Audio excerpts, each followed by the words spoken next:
The 60 TP is amongst the most popular tier 10 heavies in the game right now, and for good reason. It carries 600 alpha damage with its 152mm armament, it's got pretty good mobility, and fantastic hull down capabilities. What's not to like, apart from the terrible accuracy this vehicle does carry? The 60 TP definitely shows wargaming that people like the Polish heavies. So, now that we've got that out of the way, here's where we come into today's video topic of a new tier 8 Polish medium premium tank known as the CS-52 LIS. This vehicle has been quite a popular tank in World of Tanks PC, and it's weirdly enough just a different version of the T-44, which we all know as one of the oldest Russian mediums in the game. The T-44 is known for its average 100mm damage of 280 that most of the other Russian mediums carry, but it's got some pretty good armor and 7 degrees of gun depression with a decent turret.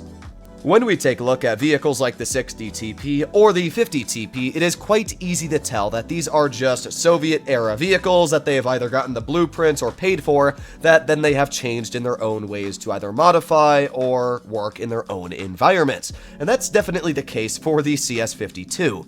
When we take a look at an HD model of the CS-52 LIS, first of all, the tank looks amazing. I really love the Polish designs in Blitz. The 60 TP with its Leywan, I can't pronounce the camo name, looks amazing. The legendary camo is fantastic, and I hope that they make a legendary camo for the LIS because it already looks great without one. I can't wait to see what it would look with one. But with that aside, we can quite easily see that this is a Soviet-era tank, most notably after the T-44. It's got that same angled upper plate, and the turret design is pretty dang close. However, the side armor is actually spaced, which makes me more think of a T-44-100, but this tank does carry 7 degrees of gun depression, more like the T-44. So it's kind of got the best of both worlds. Vehicles like the T-49 will not be able to penetrate your side armor with HE or heat shells, and as well, you are going to have a really steep angled frontal armor profile. And speaking of the armor profile, thankfully, because the CS-52 already exists on World of Tanks PC, I'm able to just grab the PC armor profile and show you what it looks like in Blitz, which is actually pretty nice. So in front of you, we have the T-44. And yeah, the 44 is not a hard tank to penetrate. The upper plate's only 155mm thick, and the mantlet, oh, it's 190. Like, yeah, you've got this extremely thick cutout that goes upwards of 283, which even heat shells aren't going to penetrate. The issue is just down to the fact that who's going to shoot that when you can just penetrate straight through the mantlet. As well, even using full gun depression, the T-44 has still an easy penetration on the upper plate at only 190mm thick. With the 208mm of pen the CS-52 carries, yeah, the 44 just stands no chance. Even when you're fully angling this tank, the side armor becomes a pen, and the upper plate is still a penetration as well. Yeah, the CS-52 just kind of makes fun of a vehicle like a T-44. But on the contrary, when we take a look at the CS-52, the armor is much better. First of all, the turret doesn't have a mantlet weak spot. It's sitting upwards of 400mm thick on the mantlet, as you can see. And when we talk about the cheeks, it's also quite impressive. 220 to 250. It's very strong on the rounded part. I mean, you can just see how much more red it is than the T-44's turret. And the best part is when you're using it hull down, the upper plate is much more effective. The reason behind that is down to the fact that on flat ground, the actual upper plate's quite similar. It's 165 and this is 155, but the difference is the fact that this upper plate is at a worse angle. You'll notice that the lower plate on the T-44 is much smaller, which means that the upper plate gets a much steeper angle, which goes down.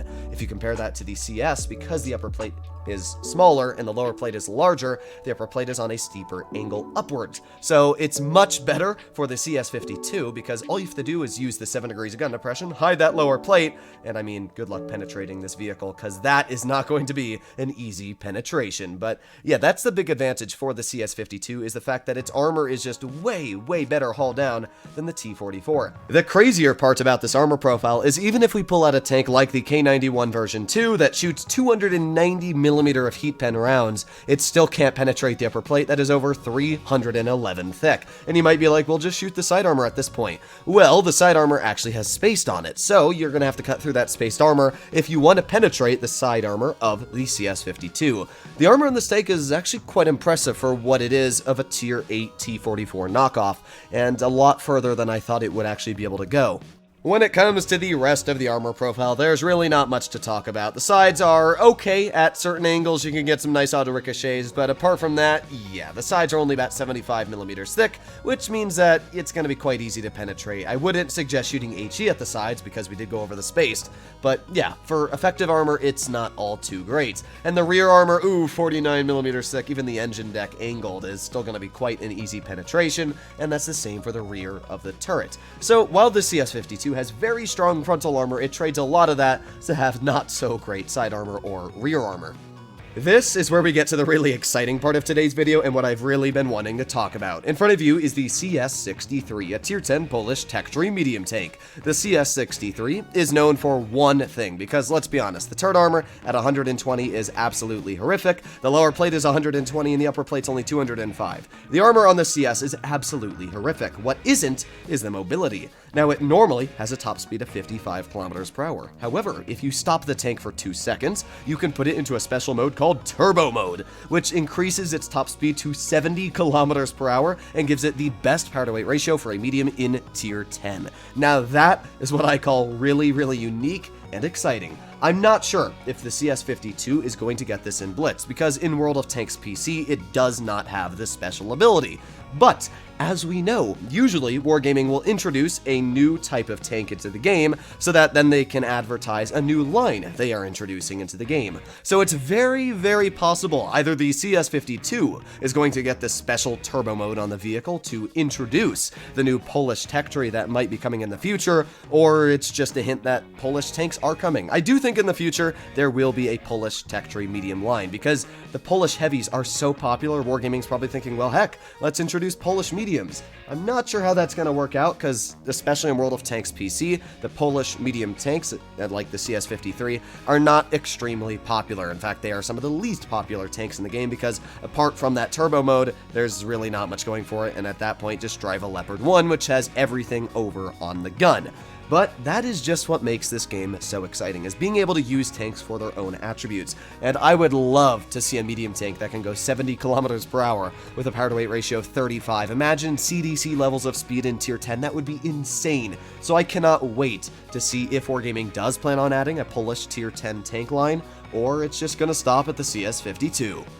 The final thing I wanted to talk about in today's video very briefly was the statistics of the CS-52, and to be honest, it's pretty similar to the T-44. The big advantages of this tank is, first of all, it has 5 more millimeters of an armament. Now, the damage is the same, but it means that you'll be able to cut through a little bit more of angled armor, or 3 calibers will help you out a teeny bit extra.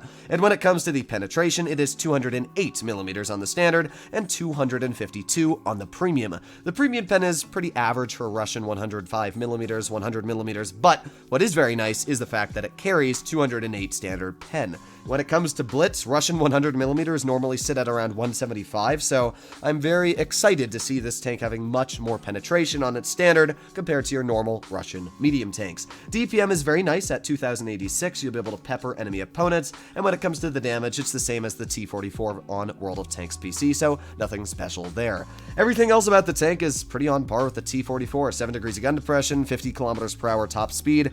It's definitely not the most exciting tank out there, but it definitely looks very cool, and I'm excited for it. So let me know what you guys think about the CS in the comments down below. This will not be an overpowered tank, but I think that's good. It's just going to be a tier 8 premium that comes into the game, most likely in crates, and probably expensive. Hopefully you enjoyed today's video, and I'll be seeing you in the next one. Bye-bye.